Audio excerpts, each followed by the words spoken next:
여러분, 오늘 정말 충격적인 사실을 하나 알려드리겠습니다. 우리가 평생 없애야 한다고 배워온 것, 그것이 사실은 우리를 살리고 있었습니다. 그리고 그것을 없애려 할수록 오히려 더 빨리 죽어가고 있다는 사실 알고 계셨나요? 서울대학교 병원 신경과 교수님이 30년 연구 끝에 내린 결론입니다.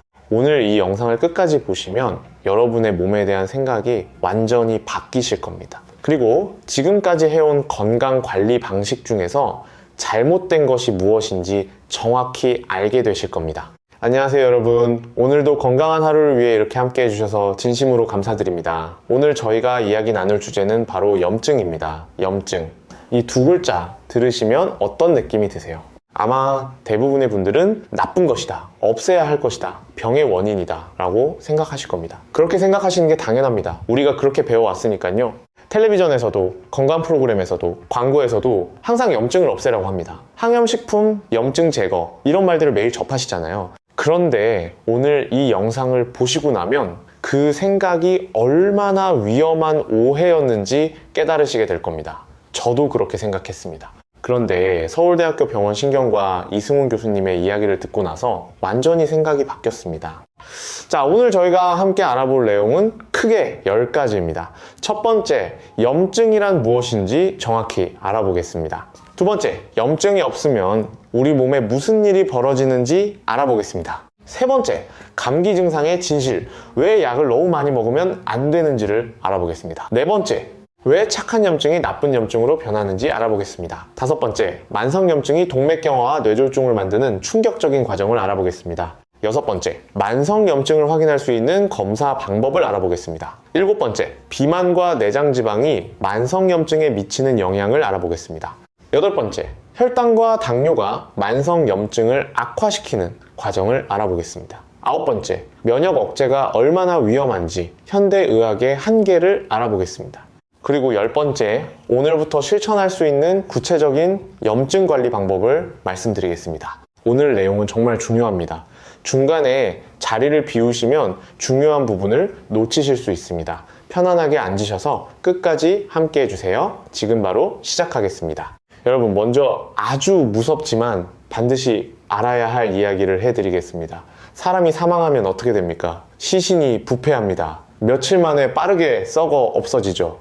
그런데 살아있는 우리 몸은 왜 썩지 않을까요? 잠깐 생각해 보세요. 우리 몸 안에는 엄청난 양의 세균이 있습니다. 입 안에만도 수백 종류의 세균이 살고 있어요. 장 안에는 수십 쪽의 세균이 있습니다. 피부에도 수많은 세균이 살고 있습니다. 그런데 왜 우리 몸은 썩지 않을까요? 그 세균들이 왜 우리 몸을 분해하지 못할까요? 그 답이 바로 염증입니다. 염증 반응이 있기 때문에 우리 몸은 매 순간 외부의 적들과 싸우면서 살아남고 있는 겁니다. 서울대학교 병원 신경과 이승훈 교수님은 이렇게 말씀하셨습니다. 염증을 없앤다고 하면 그 사람이 죽는다고요. 사망한 시신은 며칠 만에 부패합니다. 그 이유가 뭡니까? 면역 시스템이 작동을 멈췄기 때문입니다. 면역 시스템이 멈추면 그 수십 쪽의 세균들이 그때서야 몸을 분해하기 시작합니다. 반대로 말하면 살아있는 동안 우리 몸이 부패하지 않는 이유는 매 순간 면역 시스템이 세균들과 싸우고 있기 때문입니다. 그리고 그 싸우는 과정이 바로 염증 반응입니다. 이 말이 무슨 뜻인지 정확히 이해하셔야 합니다. 우리가 TV에서, 인터넷에서 매일 보는 광고들이 있죠.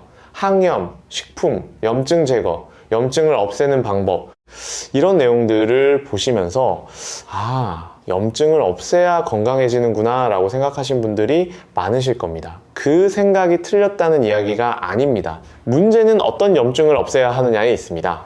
염증이란 무엇입니까? 간단하게 말씀드리면 염증이란 우리 몸의 면역세포가 외부의 적과 싸우는 과정입니다. 균이 들어오거나 몸에 해로운 물질이 들어왔을 때 우리 몸의 면역세포들이 달려가서 싸우는 그 전투 과정, 그것이 염증입니다. 질병관리청 자료에 따르면 우리 몸의 면역 시스템은 크게 두 가지로 나뉩니다. 선천면역과 후천면역입니다. 선천면역은 태어날 때부터 갖고 있는 방어 시스템이고, 후천면역은 살면서 경험을 통해 만들어지는 방어 시스템입니다. 그리고 이 두 가지 면역 시스템이 작동할 때 나타나는 반응이 바로 염증 반응입니다. 자, 여기서 중요한 이야기를 하나 더 해드릴게요. 염증 반응을 일으키는 가장 중요한 세포가 있습니다. 이름이 대식세포입니다. 영어로는 마크로파지라고 합니다. 이 세포의 이름이 대식세포인 이유가 뭔지 아세요? 많이 먹는 세포이기 때문입니다. 우리 몸에 균이 들어오면 이 대식세포가 달려가서 균을 통째로 먹어버립니다. 이승훈 교수님이 말씀하신 내용에 따르면 각 조직마다 그 조직을 지키는 대식세포가 상주하고 있습니다. 마치 파수꾼처럼 그 자리에서 항상 지키고 있다가 이상한 게 들어오면 즉시 반응합니다. 이 대식세포의 행동 방식에는 아주 중요한 특징이 있습니다. 바로 과잉 반응입니다. 이승훈 교수님이 아주 좋은 비유를 해주셨습니다. 집에 불이 났다고 생각해 보세요. 소방관이 불을 끌어왔습니다. 그런데 소방관이 옆에 차가 있으니까 물을 조금만 틀어야겠다. 정원의 꽃이 상하면 안 되니까 조심해야겠다. 이런 생각을 하면 어떻게 될까요? 불이 더 크게 번지겠죠. 소방관은 그냥 최대한 강하게 물을 쏩니다. 차가 부서지면 부서지는 거고 정원이 망가지면 망가지는 겁니다. 일단 불을 꺼야 하니까요. 우리 몸의 염증 반응이 바로 그렇습니다. 균을 물리치기 위해 주변의 정상 조직이 좀 손상되더라도 최대한 강력하게 반응하는 겁니다. 그래서 기본적으로 염증 반응이 생기면 주변 정상 조직이 어느 정도 망가집니다. 이게 나쁜 게 아닙니다. 이것이 우리를 살리는 반응입니다. 기억하세요. 염증 반응은 우리 몸이 스스로를 지키기 위한 전투입니다. 이 전투가 없으면 우리는 살 수가 없습니다. 재밌는 이야기를 하나 더 해드릴게요. 우리 몸에는 농이 생기는 경우가 있습니다. 어렸을 때 넘어지거나 긁혔을 때 상처 부위에 노랗고 하얀 농이 차는 걸 경험하셨을 겁니다. 그 농이 뭔지 아세요? 더러운 게 아닙니다. 이승훈 교수님이 말씀하셨습니다. 그 농은 우리 몸의 면역세포들이 균들과 싸우다가 죽은 시체들이라고요. 호중구라는 면역세포들이 균들과 싸우다가 죽으면서 아울러 균들도 죽이면서 만들어진 결과물입니다. 그것이 바로 농입니다. 그리고 그 농이 고이는 것 자체가 우리 몸이 그 부위를 결계로 쳐서 더 이상 균이 퍼지지 못하도록 막고 있는 겁니다. 염증 반응이 얼마나 정교하고 지혜로운 방어 시스템인지 아시겠죠? 자, 그렇다면 우리가 흔히 겪는 감기를 예로 들어볼까요? 감기 걸리셨을 때 어떤 증상이 나타나시나요? 열이 나죠. 몸이 아프죠. 콧물이 나고 기침이 나고 목이 붓고 이런 증상들을 보면서 아, 몸이 아프다. 빨리 약을 먹어서 이 증상을 없애야겠다라고 생각하시는 분들이 많으실 겁니다. 그런데 정말 충격적인 사실을 말씀드리겠습니다. 그 증상들, 감기 바이러스가 만든 게 아닙니다. 여러분의 몸이 만든 겁니다. 감기 바이러스가 몸에 들어오면 우리 몸의 면역세포들이 그 바이러스와 싸우기 시작합니다. 그 싸움 과정에서 나타나는 반응이 바로 열이고 통증이고 콧물이고 기침입니다. 즉, 그 불편한 증상들이 전부 다 우리 몸이 바이러스를 물리치기 위해 일으키는 염증 반응입니다. 염증의 4대 반응이 있습니다. 발열, 통증, 발적, 부종입니다. 이 4가지가 나타나면 그것은 우리 몸이 열심히 싸우고 있다는 신호입니다. 특히 열에 대해서 좀 더 말씀드리겠습니다. 열이 나면 많은 분들이 빨리 해열제를 드세요. 그 느낌 이해합니다. 열이 나면 너무 불편하죠. 근데 사실 열이 나는 이유가 있어요. 우리 몸의 온도를 높여서 바이러스가 살기 어려운 환경을 만들고 동시에 면역세포들이 더 활발하게 활동할 수 있도록 하는 겁니다. 대부분의 바이러스들은 37도보다 높은 온도에서 증식이 억제됩니다. 그래서 우리 몸이 일부러 온도를 올리는 겁니다. 이승훈 교수님 말씀으로는 감기에 걸렸을 때 열을 응원해야 한다고 하셨습니다. 열이 난다는 건 내 몸이 열심히 싸우고 있다는 증거니까요. 물론 열이 너무 심하게 나서 뇌에 문제가 생길 수 있는 경우, 특히 어린아이들 같은 경우에는 관리가 필요합니다. 열성경련이라고 해서 고열 때문에 경련을 일으키는 경우가 있거든요.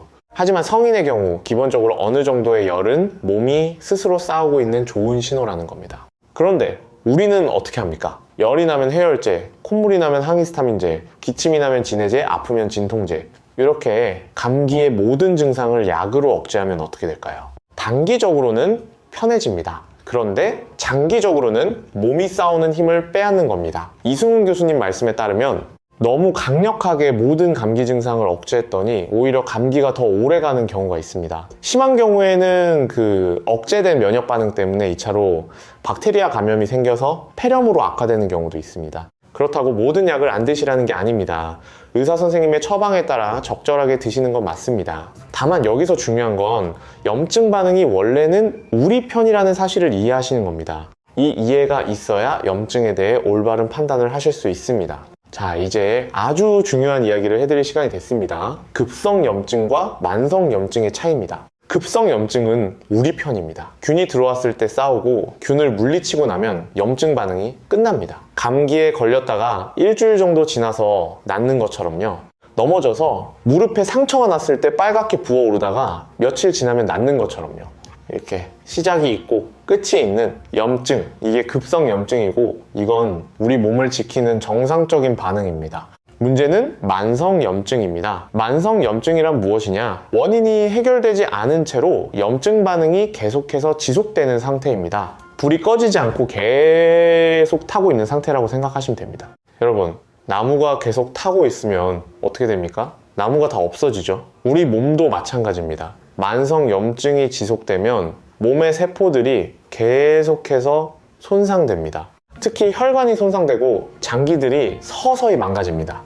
대한내과학회 자료에 따르면 만성염증은 암, 심혈관 질환, 당뇨병, 알츠하이머 치매를 포함한 수많은 만성질환의 근본 원인이 됩니다. 여기서 중요한 단어가 근본 원인입니다. 표면적인 원인이 아니라 근본 원인입니다. 이승훈 교수님은 자신의 책 착한 염증, 나쁜 염증에서 이렇게 표현하셨습니다. 기본적으로 염증은 착한 것이다. 우리 몸을 지키기 위해 하는 것이니까. 그런데 왜 나쁜 염증이 되냐?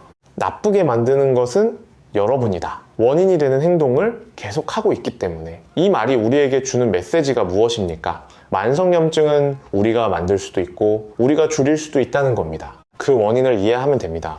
만성염증의 가장 흔한 원인들을 살펴보겠습니다. 첫 번째는 잘못된 식습관입니다. 가공식품, 트랜스지방, 과도한 설탕 섭취가 만성염증을 악화시킵니다. 두 번째는 비만입니다. 특히 내장지방이 만성염증의 강력한 원인이 됩니다. 세 번째는 고혈당입니다. 혈당이 높은 상태가 지속되면 만성염증이 심해집니다. 네 번째는 스트레스입니다. 심리적 스트레스도 염증 반응을 악화시킵니다.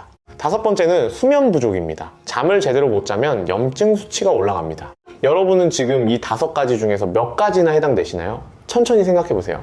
자, 이제 만성염증이 혈관에 미치는 영향을 알아보겠습니다. 만성염증이 가장 위험하게 영향을 미치는 곳이 어디냐면 바로 혈관입니다.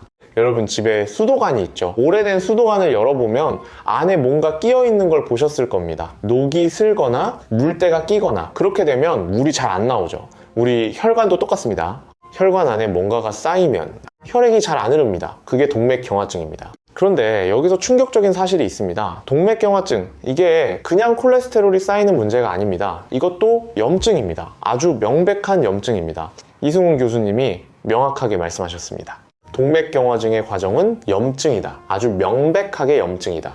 이승훈 교수님이 설명해 주신 과정을 들어보면 정말 놀랍습니다. 고혈압이나 당뇨, 고지혈증 등으로 혈관이 손상됩니다. 손상된 혈관 안으로 콜레스테롤을 담고 있는 LDL이 들어옵니다. 혈관 입장에서 이건 불청객입니다. 들어오면 안 되는 물질이죠. 그러면 대식세포가 달려옵니다. 그 LDL을 잡아먹으려고요. 처음에는 이겨냅니다. 잘 처리합니다. 그런데 LDL이 계속 들어옵니다. 왜냐하면 혈관 손상이 계속되고 있고 혈액 속 LDL도 계속 많으니까요. 대식세포가 계속 먹으려 하는데 너무 많이 들어와요. 결국 대식세포가 못 견디고 터집니다. 대식세포 안에 있던 콜레스테롤이 혈관벽 안에 쏟아집니다. 그게 동맥경화의 시작입니다. 그리고 거기에 또 염증 반응이 생기면서 더 두꺼워지고 더 좁아지고 결국 혈관이 막히게 됩니다. 막힌 곳이 심장혈관이면 심근경색, 뇌혈관이면 뇌졸중이 됩니다. 국립암센터 통계에 따르면 심근경색과 뇌졸중은 우리나라 사망 원인 2위, 3위를 차지하고 있습니다. 한 해 수만 명이 이 두 질병으로 목숨을 잃습니다. 그리고 이 두 질병의 공통 원인이 바로 만성염증입니다. 이승훈 교수님은 뇌졸중에 대해 이런 말씀을 하셨습니다. 뇌졸중은 단계적으로 진행된다. 0단계는 아무 위험 요인이 없는 상태, 1단계는 고혈압이나 당뇨 같은 위험 요인만 있는 상태, 2단계는 동맥경화가 생긴 상태, 3단계는 실제로 뇌졸중이 발생한 상태다. 그런데 이 진행 과정에서 2단계, 즉 동맥경화가 생긴 단계에서 영상검사를 하면은 발견할 수 있다고 하셨습니다. 그리고 그 단계에서 적절히 관리하면 뇌졸중을 예방할 수 있다고 하셨습니다. 이것이 얼마나 중요한 이야기인지 아시겠습니까? 미리 알고 관리하면 막을 수 있다는 겁니다. 뇌졸중을 미리 예방할 수 있다는 겁니다. 뇌에 대한 이야기도 하겠습니다. 우리 뇌는 아주 특별한 곳입니다. 뇌는 혈액내 장벽이라는 특별한 방어막으로 보호되고 있어서 웬만한 물질은 절대로 들어올 수 없습니다. 그래서 평상시 뇌의 염증 수준은 거의 0에 가깝습니다. 뇌에 균이 들어오거나 이상한 물질이 들어오면 엄청난 염증 반응이 생깁니다. 이승훈 교수님이 뇌출혈에 대해 말씀하신 내용도 충격적이었습니다. 뇌출혈이 생기면 출혈된 영역만 죽는 게 아닙니다. 혈액이 혈관 밖으로 나와서 뇌조직 안으로 들어가면 뇌는 그 혈액을 외부 침입자로 인식합니다. 왜냐하면 혈액은 혈관 안에만 있어야 하는 것이기 때문입니다. 뇌 조직 안에 혈액이 들어오면 비록 내 몸에 혈액이지만 그건 잘못된 장소에 들어온 것이기 때문에 외부 침입자로 인식하고 염증 반응을 일으킵니다. 그 결과로 출혈 부위 주변까지 추가로 더 죽어나가게 됩니다. 처음 출혈로 손상된 부위보다 훨씬 넓은 범위가 염증으로 인해 추가로 손상됩니다. 이것이 뇌출혈 후 회복이 어려운 이유 중 하나입니다. 자, 지금까지 만성 염증이 혈관과 뇌에 미치는 영향을 알아봤습니다. 이제 정말 실용적인 이야기를 해드릴 시간입니다. 만성 염증을 알 수 있는 검사 방법입니다. 이승훈 교수님이 알려주신 아주 중요한 검사가 있습니다. 이름이 조금 어렵습니다만 HSCRP라고 합니다. 고민감도 C 반응 단백이라는 검사입니다. 간단히 말씀드리면 우리 몸에 염증이 생겼을 때 간에서 만들어지는 단백질의 수치를 측정하는 겁니다. 몸에 염증이 생기면 이 수치가 팍 올라갑니다. 감기만 걸려도 크게 올라가요. 중증 감염이 생기면 이 수치가 정상의 수백 배까지 올라가기도 합니다. 그런데 중요한 건 뭐냐 하면 아무 증상이 없을 때 이 수치를 재는 겁니다. 아주 건강한 사람은 이 수치가 0.01에서 0.04mg per 리터 정도로 아주 낮게 나옵니다. 그런데 만약 아무 증상이 없는데 이 수치가 0.2mg per 리터를 넘는다면 어떻습니까? 그건 몸 어딘가에서 만성 염증이 지속되고 있다는 신호입니다. 이것이 전 세계 의학계에서 합의된 만성 염증의 기준입니다. 이승훈 교수님이 강조하신 게 있습니다. 이 검사를 받을 때 반드시 컨디션이 좋을 때 받아야 한다는 겁니다. 혈압을 잴 때 화가 나 있거나 긴장한 상태에서 재면 수치가 높게 나오잖아요. 마찬가지로 HSCRP도 몸이 좀 안 좋다 싶을 때 재면 당연히 수치가 올라가 있을 수 있습니다. 아무 증상도 없고 아주 건강한 상태라고 느껴질 때 재야 정확한 기준이 됩니다. 이 검사는 비싼 검사가 아닙니다. 다만 일반 건강검진에는 포함되지 않기 때문에 병원에서 비급여로 따로 요청하셔야 합니다. 비용은 크게 부담스럽지 않습니다. 가까운 내과에 가셔서 HSCRP 검사를 해달라고 말씀하시면 됩니다. 그런데 여기서 한 가지 더 말씀드릴 게 있습니다. 이 수치가 높게 나왔다고 해서 바로 겁먹지 마세요. 수치에 변동이 있을 수 있습니다. 아주 피곤했을 때나 스트레스가 심했을 때 재면 수치가 올라갈 수 있습니다. 중요한 건 컨디션이 좋을 때 다시 재서 확인하고 지속적으로 높게 나온다면 그때 의사 선생님과 상담하시는 겁니다. 이승훈 교수님이 제안하신 방법은 이렇습니다. 만약 이 수치가 높게 나왔다면 3개월에서 6개월 동안 생활 습관을 개선하는 노력을 한다. 그리고 다시 검사를 한다. 그때 수치가 낮아졌다면 그것이 성공입니다. 0단계에서 1단계로 갔다가 다시 0단계로 돌아온 겁니다. 자, 여기서 잠깐 정리를 해드리겠습니다. 지금까지 정말 중요한 내용들을 말씀드렸습니다. 첫 번째, 염증은 없애야 할 적이 아니라 우리를 살리는 전사입니다. 염증이 없으면 사람이 살 수 없습니다. 두 번째, 염증의 작동 방식은 과잉 반응이고 이것은 정상적인 방어 메커니즘입니다. 세 번째, 감기 증상은 바이러스가 아니라 우리 면역 시스템이 만드는 염증 반응입니다. 네 번째, 급성 염증은 정상이고 만성 염증이 문제입니다. 다섯 번째, 만성 염증은 동맥경화, 심근경색, 뇌졸중의 근본 원인입니다. 여섯 번째, HSCRP 검사로 만성 염증 여부를 확인할 수 있으며 반드시 건강할 때 받아야 합니다. 이 6가지 기억하셨죠? 그런데 아직 끝이 아닙니다. 더 중요한 이야기가 남아 있습니다. 만성 염증과 가장 밀접하게 연결된 2가지 요인, 비만과 혈당에 대해 지금부터 말씀드리겠습니다. 이승훈 교수님이 에너지에 대해 아주 흥미롭게 설명해 주셨습니다. 우리가 음식을 먹으면 에너지가 들어옵니다. 그 에너지가 몸 안에서 어떻게 쓰이는지 아십니까? 첫 번째로 체온을 유지하는 데 씁니다. 체온이 36.5도를 유지하려면 에너지가 필요합니다. 두 번째로 운동하고 생각하는 데 씁니다. 걷고 밥 먹고 생각하는 모든 것에 에너지가 씁니다. 세 번째로 면역 시스템을 운영하는 데 씁니다. 그래도 남으면 살이 됩니다.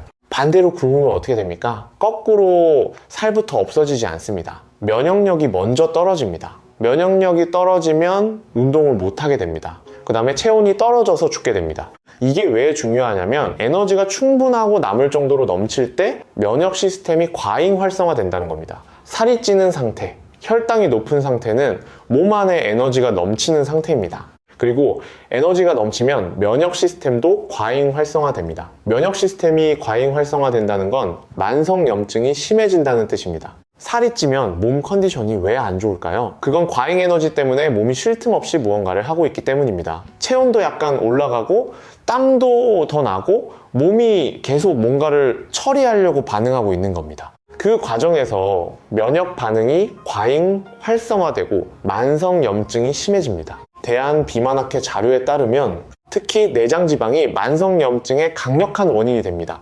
내장지방세포는 단순히 에너지 저장고가 아닙니다. 내장지방세포는 염증을 촉진하는 물질들을 분비합니다. 그 물질들이 혈액을 통해 온몸으로 퍼지면서 전신에 만성염증을 유발합니다.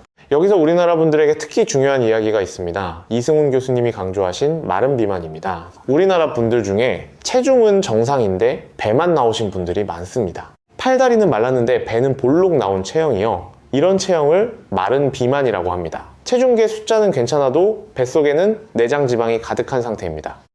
이게 매우 위험한 이유가 외부에서 보면 건강해 보이니까 방심하게 됩니다. 그런데 뱃속에서는 내장지방이 지속적으로 염증을 만들어내고 있는 겁니다. 이 마른 비만을 확인하는 간단한 방법이 있습니다. 허리둘레를 재는 겁니다. 이승훈 교수님이 알려주신 기준에 따르면 남성은 허리둘레 90cm, 여성은 85cm가 넘으면 내장지방이 상당히 있다고 봐야 한다고 하셨습니다. 지금 이 영상을 보시면서 손으로 한번 허리를 잡아보세요. 뱃살이 꽤 잡히시나요? 그렇다면 지금 몸 안에서는 염증 신호가 계속 만들어지고 있을 가능성이 있습니다. 걱정하시라는 게 아닙니다.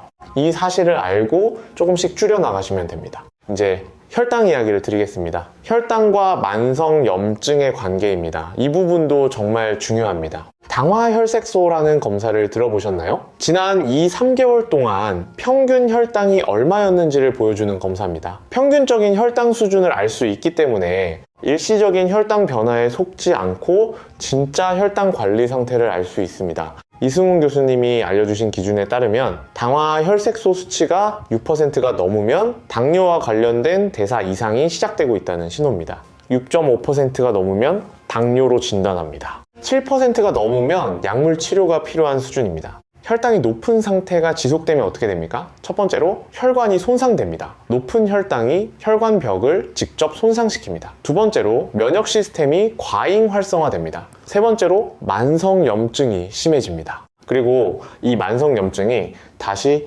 혈관을 더 손상시키는 악순환이 시작됩니다. 그래서 당뇨가 있는 분들은 심혈관 질환, 신장 질환, 눈 질환, 신경 손상 등 다양한 합병증이 생깁니다. 이것들이 전부 다 만성염증의 결과입니다. 질병관리청 자료에 따르면 우리나라 성인 7명 중 1명이 당뇨 환자이고 당뇨 전 단계까지 포함하면 성인 4명 중 1명에 해당합니다. 그리고 당뇨 환자의 약 3분의 1은 자신이 당뇨인 것을 모르고 있다고 합니다. 아무 증상이 없다고 해서 안전한 게 아닙니다. 당뇨 초기에는 증상이 없습니다. 혈당이 서서히 올라가는 과정에서도 느끼지 못합니다. 그러다가 어느 날 합병증이 생겼을 때야 비로소 알게 됩니다. 그래서 만성염증을 알 수 있는 3가지 중요한 지표를 말씀드립니다. 첫 번째는 HSCRP입니다. 0.2mg/L 이상이면 만성염증을 의심합니다. 두 번째는 당화혈색소입니다. 6, 0% 이상이면 혈당 관리가 필요합니다. 세 번째는 허리둘레입니다. 남성 90cm, 여성 85cm 이상이면 내장지방이 많다는 신호입니다. 이 3가지를 정기적으로 확인하시는 게 좋습니다. 자, 이제 스트레스와 수면 이야기를 드리겠습니다. 스트레스를 받으면 몸에서 코르티솔이라는 호르몬이 나옵니다. 이 코르티솔이 단기적으로는 면역을 억제해서 염증 반응을 줄입니다. 즉각적인 위기 상황에서는 이게 도움이 됩니다. 하지만 장기적으로 스트레스가 지속되면 어떻게 됩니까? 처음에는 코르티솔이 염증을 억제하다가 지속되면 오히려 면역 시스템이 교란되어서 만성염증이 악화됩니다. 하버드 의대 연구에 따르면 만성 스트레스를 받는 사람들은 HSCRP 수치가 그렇지 않은 사람들보다 43% 더 높게 나왔습니다. 스트레스가 단순히 기분의 문제가 아니라 몸속에서 진짜로 염증을 악화시키는 겁니다. 우리 세대분들 정말 고생 많으셨습니다. 자식 키우느라, 가족 먹여 살리느라 본인 건강은 뒤로 미루고 살아오셨습니다. 그 힘들었던 세월 동안 받은 스트레스가 얼마나 많으셨겠습니까? 이제 그 스트레스가 몸에 어떤 영향을 미쳤는지 이해하셨죠? 그렇다면 이제 어떻게 해야 할까요? 스트레스를 완전히 없앨 수는 없습니다. 하지만 스트레스를 관리하는 방법을 찾을 수 있습니다. 명상이나 가벼운 산책이 스트레스 호르몬을 낮추는 데 효과적입니다. 하루 10분만이라도 아무 생각 없이 공원을 걷거나 음악을 들으며 쉬는 시간을 갖는 것이 중요합니다. 수면도 아주 중요합니다. 존스 홉킨스 의대 연구에 따르면 하루 6시간 미만으로 자는 사람들은 7시간에서 8시간 자는 사람들보다 만성 염증 수치가 유의미하게 높습니다. 잠을 자는 동안 몸은 스스로를 회복하고 염증 수치를 낮춥니다. 밤에 자는 동안 성장 호르몬이 분비되면서 손상된 세포들이 수리됩니다. 주무시기 전에 핸드폰을 오래 보시는 분들, 주무시기 어려운 분들이 많으실 거예요. 핸드폰이나 TV에서 나오는 블루라이트가 수면 호르몬인 멜라토닌의 분비를 방해합니다. 그러면 깊은 잠을 자기 어렵게 됩니다. 그 결과로 몸이 충분히 회복되지 못하고 만성 염증이 더 심해집니다. 주무시기 1시간 전부터는 핸드폰을 내려놓으세요. 어두운 조명 아래서 좋아하시는 책을 읽거나 조용한 음악을 들으시는 것이 훨씬 좋습니다. 자, 이제 만성 염증에 관한 음식 이야기를 해드리겠습니다. 무엇을 드시느냐가 만성 염증에 엄청난 영향을 미칩니다. 먼저 만성 염증을 악화시키는 음식들입니다. 첫 번째, 가공식품입니다. 과자, 라면, 햄, 소시지 같은 가공식품에는 트랜스 지방과 정제 탄수화물이 많이 들어있습니다. 이것들이 만성 염증을 심하게 악화시킵니다. 특히 트랜스 지방은 혈관 염증을 직접적으로 악화시킵니다. 두 번째, 정제 설탕입니다. 케이크, 빵, 음료수 등에 들어있는 정제 설탕이 혈당을 급격히 올려서 만성 염증을 악화시킵니다. 단 것을 드실 때는 천연 단맛인 과일이나 고구마 같은 것으로 대체하시는 게 좋습니다. 세 번째, 과도한 음주입니다. 소량의 음주는 오히려 항염증 효과가 있다는 연구도 있지만 과도한 음주는 분명히 만성 염증을 악화시킵니다. 특히 간에 지방이 쌓이게 해서 지방간을 만들고 이것이 만성 염증의 큰 원인이 됩니다. 반대로 만성 염증을 줄이는 데 도움이 되는 음식들이 있습니다. 첫 번째, 오메가3가 풍부한 음식입니다. 등푸른 생선, 고등어, 꽁치, 연어 같은 생선에 오메가3가 풍부합니다. 이 오메가3가 염증을 줄이는 데 도움이 됩니다. 일주일에 이 3회 생선을 드시는 게 좋습니다. 우리나라 전통 음식 중에 생선구이, 생선조림이 많죠. 이게 다 이유가 있는 겁니다. 두 번째, 다양한 채소와 과일입니다. 특히 색깔 있는 채소와 과일에는 항산화 물질이 풍부합니다. 시금치, 브로콜리, 토마토, 당근 같은 것들이 좋습니다. 우리나라에서는 쑥, 취나물, 더덕, 도라지 같은 나물류도 아주 좋습니다. 매 끼니 다양한 나물 반찬을 드시는 것이 좋습니다. 세 번째, 발효식품입니다. 김치, 된장, 청국장, 간장 같은 발효식품에는 유익한 균이 많이 들어있습니다. 이 유익균이 장 건강을 돕고 장 건강이 좋아지면 면역 시스템이 안정되어서 만성 염증이 줄어듭니다. 우리 할머니, 할아버지가 드시던 된장찌개와 김치가 얼마나 지혜로운 음식인지 이제 과학이 증명하고 있습니다. 우리 전통 음식에 답이 있습니다. 네 번째, 강황입니다. 강황이라고 들어보셨나요? 노란색 가루인데 카레에 들어가는 바로 그 재료입니다. 강황의 주성분인 커큐민이 강력한 항염증 효과가 있습니다. 인도 사람들은 전통적으로 카레를 매일 먹습니다. 그리고 인도의 알츠하이머 발병률이 서양 국가들보다 훨씬 낮다는 연구 결과가 있습니다. 학자들이 이 차이의 원인 중 하나로 강황의 커큐민을 지목합니다. 뇌의 만성 염증을 억제해서 치매 예방에 도움이 된다는 겁니다. 강황 가루를 조금 사셔서 요리할 때 넣어보세요. 카레를 자주 드시는 것도 좋습니다. 물론 시중의 인스턴트 카레보다는 직접 강황가루를 넣어서 조리하시는 게 더 좋습니다. 다섯 번째, 견과류입니다. 호두, 아몬드, 잣 같은 견과류에는 오메가3와 비타민 E가 풍부합니다. 특히 호두는 뇌 모양처럼 생겼다고 해서 뇌에 좋다고 하죠. 실제로 호두에 들어있는 오메가3 성분이 뇌의 만성 염증을 줄이는 데 도움이 됩니다. 하루에 호두 5개 정도, 작은 한 줌 정도의 견과류를 간식으로 드시면 좋습니다. 단, 견과류는 칼로리가 높으니까 너무 많이 드시면 오히려 체중이 늘 수 있습니다. 한 줌 정도가 적당합니다. 여섯 번째, 녹차입니다. 녹차에는 카테킨이라는 성분이 들어있는데 이게 강력한 항산화 및 항염증 효과를 가집니다. 일본 사람들이 장수하는 이유 중 하나로 녹차를 드는 연구자들이 많습니다. 매일 녹차 한두 잔을 마시는 습관을 들이시면 좋습니다. 다만 저녁 늦게 드시면 카페인 때문에 잠을 못 주무실 수 있으니까 오전이나 이른 오후에 드시는 게 좋습니다. 자, 음식 이야기를 정리하자면 우리 전통 밥상이 실은 최고의 항염증 식단이었습니다. 흰쌀밥에 된장찌개, 김치, 나물 반찬, 생선구이, 이게 바로 만성염증을 줄이는 이상적인 식단입니다. 최근에 서양식으로 식습관이 바뀌면서 가공식품, 육류, 패스트푸드를 많이 드시는 분들이 늘었습니다. 다시 전통 식단으로 돌아가는 것이 건강의 첫걸음일 수 있습니다. 물론 완벽하게 바꾸실 필요는 없습니다. 조금씩 전통 음식을 늘리고 가공식품을 줄여나가는 것이 현실적인 방법입니다. 자, 이제 운동과 만성염증의 관계를 알아보겠습니다. 운동이 몸에 좋다고 알고 계시죠? 그런데 운동이 왜 좋은지 염증이라는 관점에서 설명드리겠습니다. 적절한 운동을 하면 일시적으로 염증 반응이 생깁니다. 운동할 때 근육이 미세하게 손상되거든요. 그러면 우리 몸은 그 손상 부위를 수리합니다. 수리하는 과정에서 근육이 더 강해지고 이 과정을 통해 전반적인 면역 시스템이 훈련됩니다. 운동 후에 몸이 뻐근하고 근육이 당기는 느낌, 그게 바로 근육이 수리되는 과정입니다. 그 과정을 통해 근육이 더 강해지는 겁니다. 메이오 클리닉 연구에 따르면 규칙적으로 운동하는 사람들은 그렇지 않은 사람들보다 만성염증 수치가 평균 36% 낮습니다. 운동이 만성염증을 낮추는 효과가 그만큼 강력합니다. 그런데 중요한 건 적절한 운동입니다. 너무 격렬하게 운동하면 오히려 만성염증이 악화될 수 있습니다. 특히 60세 이후에는 더욱 그렇습니다.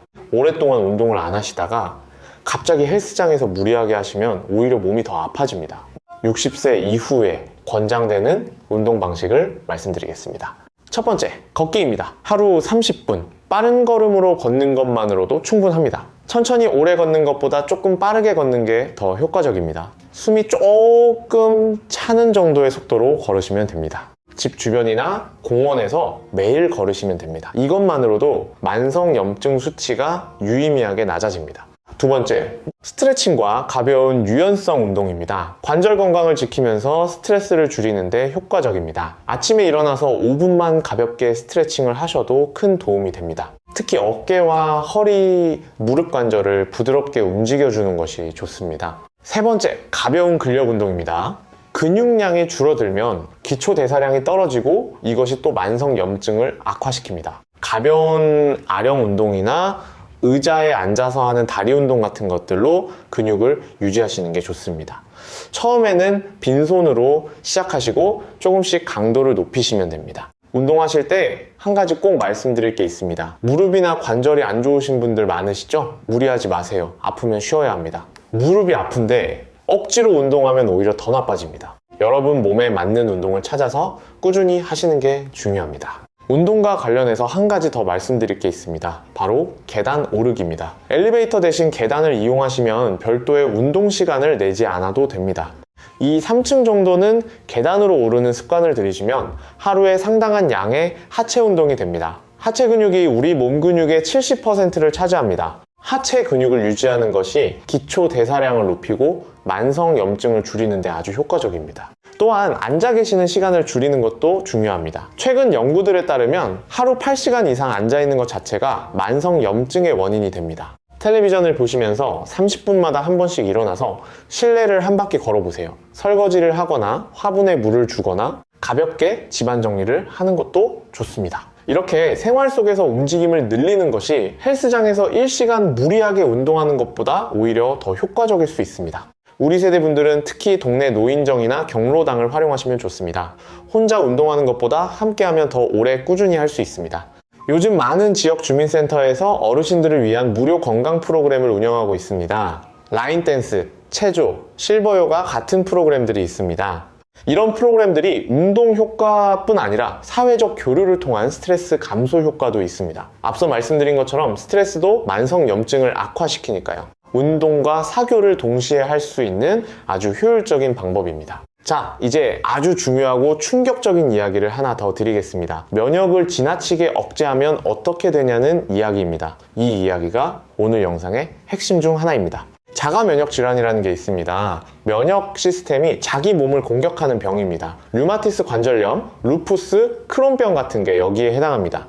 이런 병에 걸리면 면역 시스템이 너무 강하게 활성화되어서 자기 몸을 파괴합니다. 그래서 치료를 위해 면역 억제제를 씁니다. 그런데 이 면역 억제제를 쓰면 어떤 일이 생기냐면 전체 면역이 다 떨어집니다. 그러면 기회 감염이라는 게 생깁니다. 건강한 사람에게는 절대로 문제가 안 되는 균들이 면역이 떨어진 사람한테는 치명적인 감염을 일으킵니다.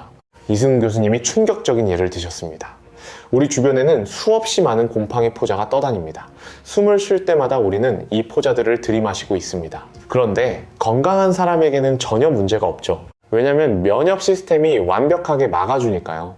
그런데 면역이 심하게 억제된 환자들은 이 곰팡이가 폐에 들어가서 폐렴을 일으킵니다. 아스페르길루스증이라고 합니다. 이게 치료가 매우 어렵고 사람이 죽기도 합니다. 건강한 사람의 몸 안에 들어가도 아무런 영향이 없는 곰팡이가 면역이 떨어진 사람에게는 치명적인 적이 되는 겁니다. 이 이야기가 우리에게 주는 교훈이 뭡니까? 염증을 무조건 없애거나 억제하려 해서는 안 됩니다. 면역 시스템은 적절한 균형이 중요합니다. 너무 강해도 안 되고 너무 약해도 안 됩니다. 현대의학도 이 부분에서 한계를 인정합니다. 이승훈 교수님이 말씀하셨습니다. 만성염증의 정확한 위치와 정도를 보여주는 검사는 존재하지 않는다고요. 과잉 반응이 어느 정도인지 그 반응이 적절한지 아닌지를 정확히 알 방법이 없다고요. 그래서 만성염증에 대해 뭐든지 명확하게 진단할 수 있다라고 하는 사람이 오히려 의심스럽다라고 하셨습니다. 이승훈 교수님이 직접 하신 말씀입니다. 모호함을 인정하는 것이 오히려 정직한 의학이고 모든 것을 명확하게 안다고 하는 사람이야말로 주의해야 한다고요. 이 말이 우리에게 주는 교훈은 뭘까요? 만성염증을 완벽하게 없애겠다는 목표보다는 만성염증을 일으키는 원인을 찾아서 줄여나가는 것이 현실적이고 올바른 접근이라는 겁니다. 자, 이제 마지막 파트입니다. 오늘 배운 내용을 바탕으로 실제로 오늘부터 실천할 수 있는 것들을 정리해 드리겠습니다. 복잡하게 생각하지 마세요. 3가지만 기억하시면 됩니다. 첫 번째, 알아야 합니다. 내 몸의 만성염증 상태를 알아야 관리를 할 수 있습니다. 다음에 병원 가실 기회가 있으시면 HS-CRP 검사를 추가로 받아보세요. 당화혈색소가 얼마인지도 확인해 보세요. 그리고 오늘 집에서 허리둘레를 한번 재보세요. 남성은 90cm 이하, 여성은 85cm 이하를 목표로 하시면 됩니다. 이 3가지를 아는 것만으로도 큰 시작입니다. 두 번째, 줄여야 합니다. 만성염증의 원인이 되는 것들을 줄여야 합니다. 오늘 당장 다 바꾸실 필요 없습니다. 그러면 너무 힘들잖아요. 지금 이 순간 여러분의 생활에서 가장 쉽게 줄일 수 있는 거 딱 하나만 골라보세요. 라면을 일주일에 5번 드시는 분이라면 3번으로 줄이기. 자기 전에 핸드폰을 2시간씩 보시는 분이라면 30분으로 줄이기. 이렇게 작은 것부터 시작하세요. 세 번째, 늘려야 합니다. 만성염증을 줄이는 데 도움이 되는 것들을 늘려야 합니다. 내일부터 매일 아침 15분만 일찍 일어나서 집 주변을 가볍게 걸어보세요. 저녁에 생선 반찬을 하나 더 추가해보세요. 김치를 몇 끼니 드세요. 이런 작은 변화들이 쌓이면 큰 차이를 만듭니다. 이승훈 교수님의 말씀처럼 완벽한 것을 목표로 하지 마세요. 3개월에서 6개월 동안 꾸준히 노력해서 HS-CRP 수치가 낮아지고 당화혈색소가 낮아지고 허리둘레가 줄었다면 그게 성공입니다. 우리 세대는 정말 강한 분들입니다. 어려운 시절을 이겨내고 자식들 키우고 이 자리까지 오신 분들입니다. 그 강인함으로 이제 본인 건강을 챙기시면 됩니다. 자, 지금까지 염증에 대해 정말 중요한 내용들을 말씀드렸습니다. 마지막으로 전체 내용을 한 번 더 정리해 드리겠습니다. 오늘 배우신 내용 10가지입니다.